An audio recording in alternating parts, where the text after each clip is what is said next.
ಎಲ್ಲರಿಗೂ ನಮಸ್ಕಾರ. KFED Kannada YouTube ಚಾನಲ್ಗೆ ಮತ್ತೆ ನಿಮ್ಮೆಲ್ಲರಿಗೂ ಸ್ವಾಗತ.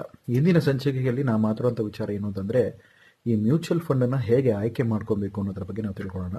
ಅದಕ್ಕೂ ಮುಂಚೆ ನಮ್ಮ KFED ಯೂಟ್ಯೂಬ್ ಚಾನಲ್ನ ನೀವು ಮೊದಲ ಬಾರಿ ನೋಡ್ತಾ ಇದ್ದೀರಾ ಅಂದರೆ ದಯಮಾಡಿ ನಮ್ಮ ಈ ಯೂಟ್ಯೂಬ್ ಚಾನಲ್ನ ಸಬ್ಸ್ಕ್ರೈಬ್ ಮಾಡಿ, ಪಕ್ಕದಲ್ಲಿರುವಂಥ ಬೆಲ್ ಬಟನ್ನ ಒತ್ತೋದ್ರ ಮೂಲಕ ದೈನಂದಿನವಾಗಿ ನಿಮಗೆ ಹಲವು ಮಾಹಿತಿ ಸಿಗುತ್ತೆ. ಅದನ್ನು ಆವಾಗ ಫ್ರೀಕ್ವೆಂಟಾಗಿ ಅಪ್ಡೇಟ್ ಆಗುತ್ತೆ, ನೀವು ಅದನ್ನು ನೋಡ್ಬೋದು ಅಂತ ಹೇಳ್ತಾ ಈ ಒಂದು ಸಂಚಿಕೆನ ಪ್ರಾರಂಭಿಸ್ತಾ ಇದ್ದೇನೆ.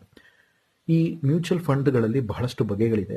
ಅದರಲ್ಲಿ ಮುಖ್ಯವಾಗಿ ಹೇಳೋದಾದರೆ ಲೋ ರಿಸ್ಕ್ ಆದಂಥ ಮ್ಯೂಚುವಲ್ ಫಂಡ್ಗಳಿದ್ದಾವೆ, ಹೈ ರಿಸ್ಕ್ ಆಗಿರುವಂಥ ಮ್ಯೂಚುವಲ್ ಫಂಡ್ಗಳು ಸಹ ಇದೆ.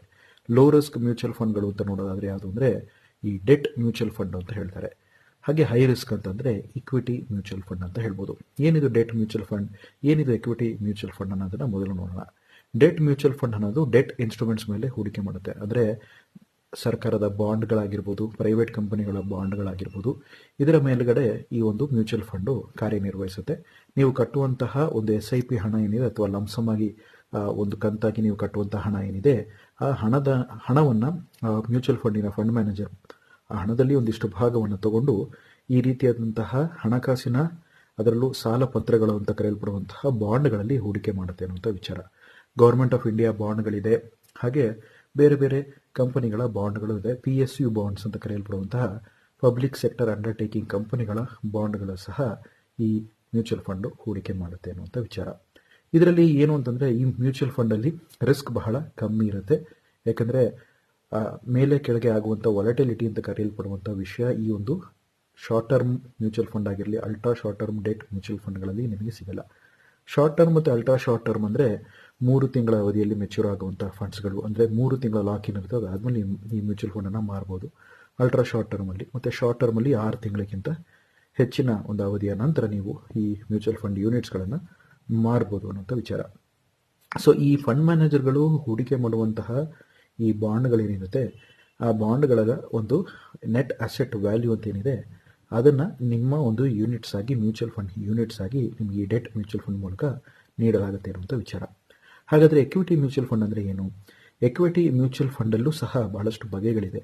ಅದರಲ್ಲಿ ಸ್ಮಾಲ್ ಕ್ಯಾಪ್ ಫಂಡ್ ಇದೆ, ಲಾರ್ಜ್ ಕ್ಯಾಪ್ ಫಂಡ್ ಇದೆ, ಅದೇ ರೀತಿ ಇನ್ನೂ ಹಲವಾರು ಆರ್ಬಿಟ್ರಾಜ್ ಫಂಡ್ ಅಂತ ಇದೆ, ಬ್ಯಾಲೆನ್ಸ್ಡ್ ಫಂಡ್ ಅಂತ ಇದೆ, ಬೇರೆ ಬೇರೆ ಆಯಾಮದಲ್ಲಿ ಮೈಕ್ರೋ ಕ್ಯಾಪ್ ಫಂಡ್ ಅಂತ ಇದೆ. ಸೊ ಈ ಥರ ಹಲವಾರು ಬಗೆಯಾದಂತಹ ಮ್ಯೂಚುವಲ್ ಫಂಡ್ಗಳೇ ಸಹ ಇದೆ ಅನ್ನುವಂಥ ವಿಚಾರ. ಮತ್ತು ಒಂದೊಂದು AMC ಅಂತ ಕರೆಯಲ್ಪಡುವಂಥ ಅಸೆಟ್ ಮ್ಯಾನೇಜ್ಮೆಂಟ್ ಕಂಪನಿಗಳು ಹಲವು ಬಗೆಯಾದಂಥ ಮ್ಯೂಚುವಲ್ ಫಂಡ್ಗಳನ್ನು ಹೊಂದಿರುತ್ತೆ ಅನ್ನುವಂಥ ವಿಚಾರ. ಉದಾಹರಣೆಗೆ ಹೇಳೋದಾದರೆ, ನೀವು ನಿಪಾನ್ ಇಂಡಿಯಾ ಮ್ಯೂಚುವಲ್ ಫಂಡನ್ನು ಬಳಸ್ತಿದ್ದೀರಾ ಅಂತ ಅಂದ್ಕೊಳ್ಳೋದಾದರೆ, ಈ ನಿಪಾನ್ ಇಂಡಿಯಾ ಮ್ಯೂಚುವಲ್ ಫಂಡಲ್ಲಿ ಸ್ಮಾಲ್ ಕ್ಯಾಪ್ ಫಂಡ್ ಅಂತ ಇದೆ, Nippon India large cap fund ಅಂತ ಇದೆ, Nippon India debt mutual fund ಅಂತ ಇದೆ. ಈ ಥರ ಬೇರೆ ಬೇರೆ ರೀತಿಯಾದಂತಹ ಉಪ ಫಂಡ್ಸ್ಗಳು ಸಹ, ಉಪ ನಿಧಿಗಳು ಸಹ, ಈ ಒಂದು ಹೂಡಿಕೆ ನಿಧಿಗಳು ಸಹ ನಮಗೆ ನೋಡಲಿಕ್ಕೆ ಸಿಗುತ್ತೆ ಅನ್ನುವಂಥ ವಿಚಾರ. ಸೊ ಈ ಸ್ಮಾಲ್ ಕ್ಯಾಪ್, ಲಾರ್ಜ್ ಕ್ಯಾಪ್ ಫಂಡ್ಸ್ಗಳೆಲ್ಲ ಅಸೆಟ್ ಮ್ಯಾನೇಜ್ಮೆಂಟ್ ಅಂತ ನಾವೇನು ಕರಿತೀವಿ, ಅಸೆಟ್ ಅಂಡರ್ ಮ್ಯಾನೇಜ್ಮೆಂಟ್ ಅಂತ ಈ ಮ್ಯೂಚುವಲ್ ಫಂಡ್ ಕಂಪನಿಗಳ ಅಸೆಟ್ಗಳ ಪೈಕಿ ಎಷ್ಟಿದೆ ಅನ್ನೋದನ್ನು ಗಮನಿಸ್ಬಿಟ್ಟು ನಾವು ಮ್ಯೂಚುವಲ್ ಫಂಡನ್ನು ನೋಡಬೇಕಾಗತ್ತೆ, ಗಮನಿಸಬೇಕಾಗತ್ತೆ. ಈ ಒಂದು ಮ್ಯೂಚುವಲ್ ಫಂಡ್ ಬಗ್ಗೆ ಇನ್ನೊಂದು ಸುವಿಸ್ತಾರವಾದ ವಿಚಾರ ಏನು ಅಂತ ನೋಡೋದಾದರೆ, ಈ ಮ್ಯೂಚುವಲ್ ಫಂಡ್ಗಳಲ್ಲಿ ಎಕ್ಸಿಟ್ ಲೋಡ್ ಅನ್ನುವಂಥ ಒಂದು ವಿಚಾರ ಇರುತ್ತೆ.